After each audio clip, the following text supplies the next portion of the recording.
Hey, coucou!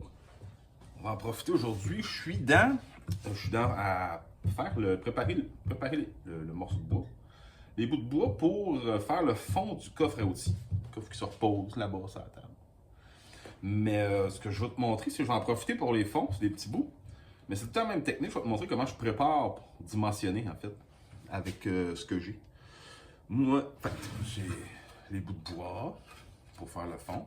Puis ce qu'on va faire, c'est dimensionner, puis ça va être monté avec une feuillure puis une rainure. Ça va être plus tard. Ce que je vais te montrer, c'est comment je prépare ça, ces beaux petits morceaux de bois-là. C'est tout le temps la même technique. Moi, j'ai pas de correilleur jusqu'ici. Ça va bien. Peut-être un jour, on verra.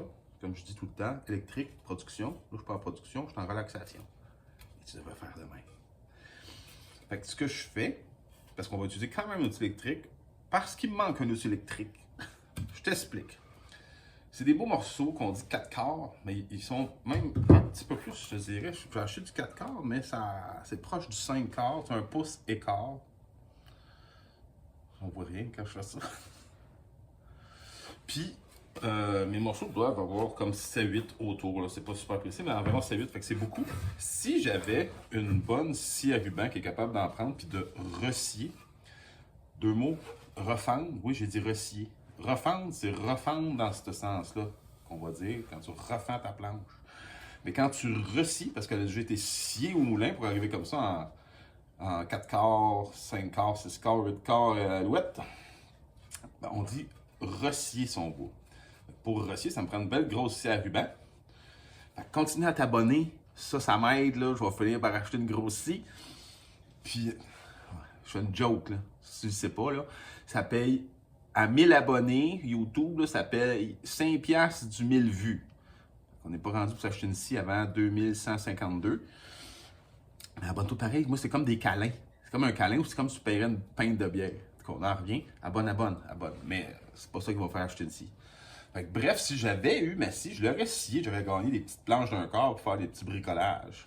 À peu près, ou peut-être un 3,16, mais j'aurais pas gaspillé mon bois.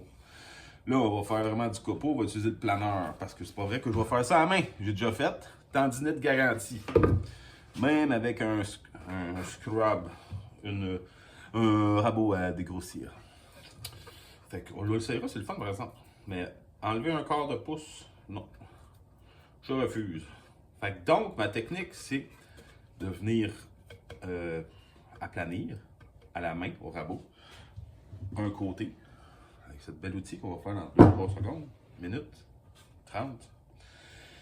Puis ensuite, quand on a une surface de place, ça prend une surface pour passer au planeur, parce que sinon le planeur va suivre ta surface. Puis là, la surface est dégueulasse. Fait que ça va être lisse, mais avec des vallons dedans, ça n'aura pas de sens. Fait qu'on fait une surface plane au rabot ou au rabot électrique. Bzz.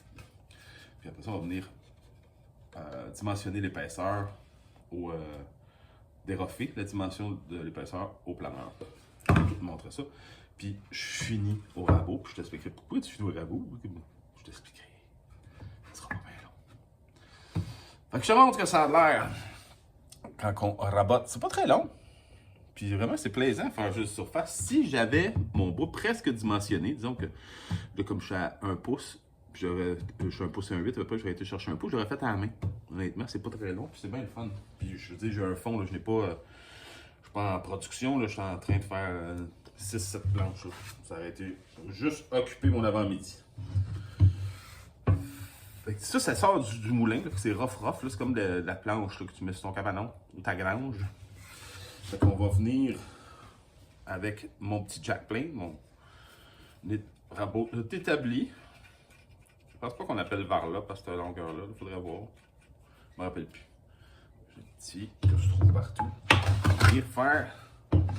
Au début, t'as presque pas de coupe, évidemment, parce que t'aplanis les sommets des traces du moulin à scie.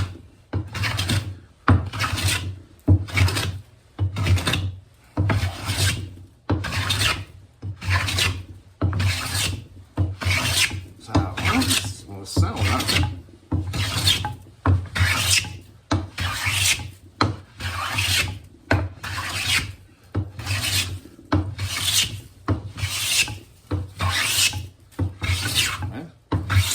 quel beau son. Là, quand j'ai pas mal 80% de ma surface de fait, j'ai pas besoin. Si je dimensionnais, j'irais jusqu'à lisse. Là, ouais, j'ai encore des traits de moulin. Mais j'ai 80% de ma surface. J'arrête là parce que je suis lâche. Non, parce que je vais être obligé de le passer au planeur. Puis comme je le passe au planeur, je vais être obligé de passer un côté puis l'autre. Fait qu'honnêtement, dans ce cas-là, ça ne donne rien d'aller jusqu'au bout.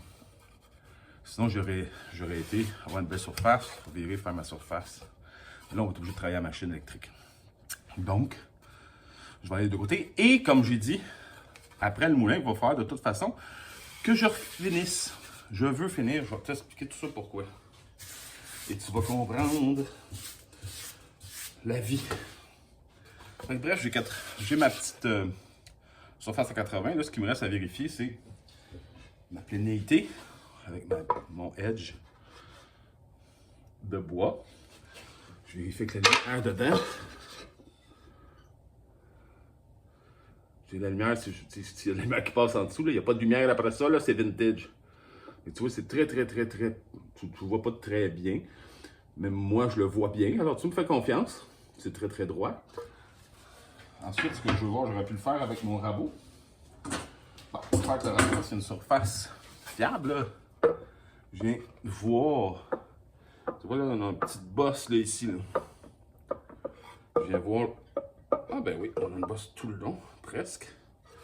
On va enlever ça tout de suite. Oh, t'es bien tout croche, là. Bien. Je vais voir ça.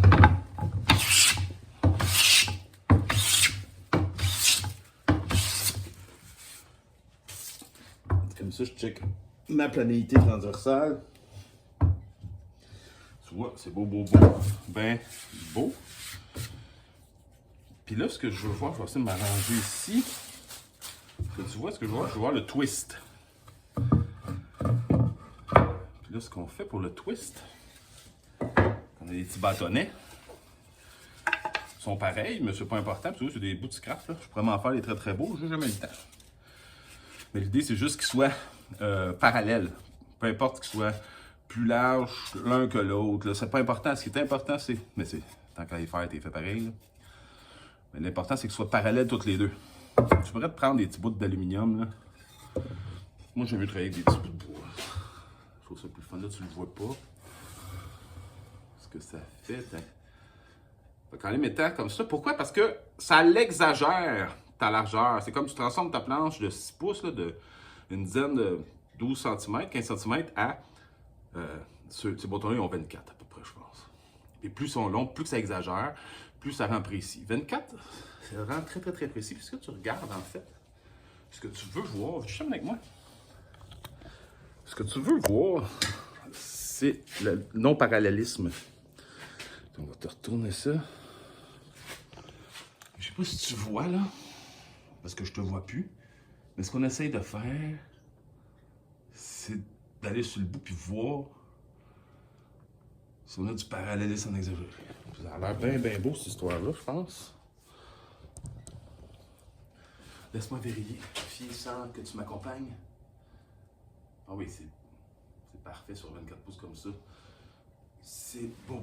Fait que ma planche, ben, est prête pour l'autre étape qui va être de passer ça au planeur d'un côté de l'autre. On va tout montrer ça tantôt. Fait qu'avoue que c'est pas très long là. Puis tu sais, si j'avais été au bout là, il n'y en a pas pour une dizaine de coups de rabot de plus. Puis c'est tout. Ouais. On va aller travailler ça sur la machine électrique.